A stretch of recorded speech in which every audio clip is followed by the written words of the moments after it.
Aujourd'hui, je vais vous parler de cette problématique qu'on va pouvoir arranger avec les huiles essentielles. Alors, qu'est-ce que c'est une huile essentielle?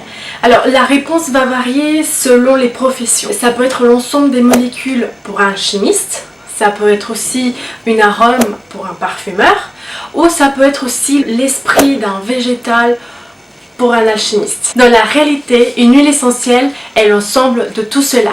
Pourquoi? Parce que c'est un produit parfumé et volatile qui est composé par des molécules sécrétées par les arbres, les fruits, les épices ou encore les plantes qui vont lui conférer à lui-même un parfum spécifique à chacun. Maintenant, je vais vous donner les méthodes qui sont le plus utilisées pour l'extraction des huiles essentielles.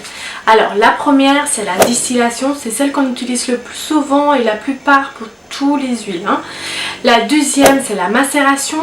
La troisième, c'est les extractions par solvant chimique. Et la quatrième, c'est l'extraction par CO2 supercritique. Donc, il faut savoir que contrairement aux huiles végétales, les huiles essentielles ne rincent pas. Elles sont solubles à l'huile ainsi que dans l'alcool, mais pas à l'eau. Je vais vous donner les produits pour la peau acnéique.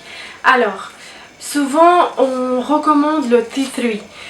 Mais il y en a un que s'appelle le niaouli et lui il est anti-inflammatoire, bactéricide, vraiment il est top, essayez-le, mettez-le le soir, le lendemain vous rincez bien et vous mettez vos produits cosmétiques normaux comme vous le mettez tous les jours et vous faites ça tous les soirs jusqu'à ce que le bouton disparaisse. Le prochain c'est pour les cernes et moi j'utilise le hydrolat d'Amamélis.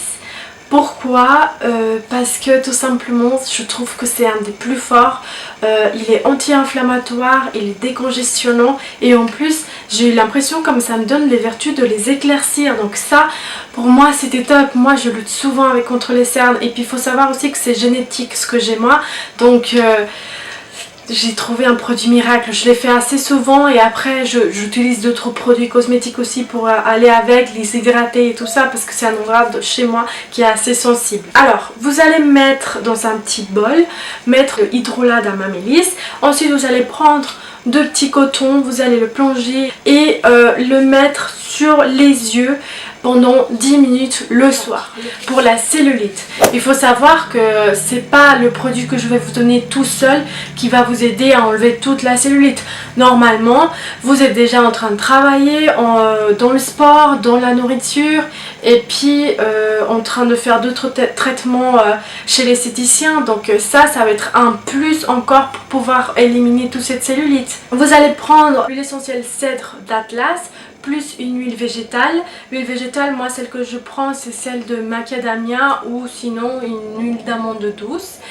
Vous les mélangez et vous placez sur l'endroit où vous voulez le travailler et vous allez faire des petits pétrissages. Pourquoi moi je fais cela? Parce que en fait à ce moment là je vais faire pénétrer les produits beaucoup plus vite et aussi je vais un peu décoller la cellulite, donc ce qui va me faire que la lipolyse va être beaucoup plus rapide. Donc vous cherchez à éclaircir vos ongles et à les renforcer, n'hésitez pas à utiliser l'huile essentielle de citron et une huile végétale comme par exemple l'amande douce. Vous les mélangez tous les deux, vous pouvez mettre 1 ml de chacun et vous le faites pénétrer sur chaque ongle, sur la plaque ongulaire, les cuticules tout le long, d'accord? Et vous faites ça tous les soirs et ça jusqu'à que vous voyez que c'est à peu près ce que vous voulez quoi.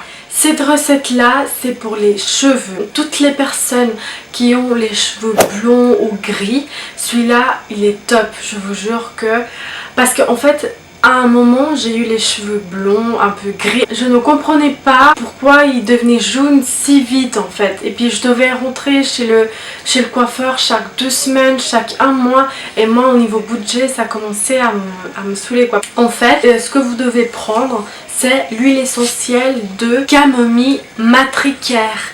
En fait celui-là il est bleu par rapport aux autres et puis en fait le fait qu'il soit bleu et puis toutes les propriétés qu'il y a dedans vont éviter que vos cheveux deviennent jaunes trop vite. Ce que vous pouvez faire c'est prendre quelques gouttes de cette huile essentielle et mettre votre shampoing à vous. Donc une fois que vous l'avez fait le mélange, vous douchez, vous vous rincez et puis vous faites ça à chaque fois que vous lavez vos cheveux. Alors maintenant pour un effet anti-rides. Alors je vais vous donner deux types de façons de l'utiliser. En fait parce qu'il y a des personnes qui n'utilisent pas de crème de nuit et ça c'est fatal, c'est pas bien. Je sais qu'il y en a plein mais c'est pas bien. Et les autres qui utilisent les crèmes de nuit. D'accord? Pour ceux qui n'utilisent pas la crème de nuit, ce que vous pouvez faire c'est mélanger l'huile essentielle de rose de Damas et une huile végétale. Et pour ceux qui utilisent la crème de nuit, dans votre crème de nuit vous mettez des gouttes de romarin à verbenone et des gouttes de géranium. Vous faites le même processus pour tous les deux. Le lendemain vous les lavez et vous mettez vos produits suivants que vous mettez tous les matins. Et c'est tout pour aujourd'hui et pour cette vidéo. Donc j'espère que vous avez apprécié la vidéo et les informations que je vous ai données par rapport aux huiles essentielles. Si vous avez plus de questions, n'hésitez pas à m'envoyer par message ou juste dans les commentaires. Je prendrai mon temps pour vous répondre. Et puis si vous voulez que je sois plus approfondie dans les huiles essentielles aussi, n'hésitez pas à me les demander. N'hésitez pas à partager cela pour les gens qui n'en savent pas quoi prendre, qui ne connaissent pas trop les huiles essentielles. Ça serait un bon plus pour eux. Faites attention aussi aux huiles essentielles. Ne les prenez pas à la rigolade. Les huiles essentielles sont assez dangereuses pour ceux qui ne savent pas trop l'utiliser. D'accord? Alors, sans rien de plus à vous dire, merci beaucoup et à une prochaine fois.